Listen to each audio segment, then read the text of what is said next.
హృదయమొక అద్దమని నీ రూపు బింబమని తెలిపేను హృదయం నీకు సొంతమని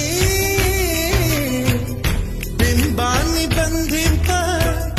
తాడేది లేదు సఖి అద్దాల ఊయల బింబమూగే చలి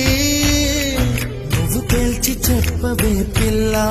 లేక కాల్చి చంపవే లైలా నా జీవితం నీ కను పాపలతో వెంటాడి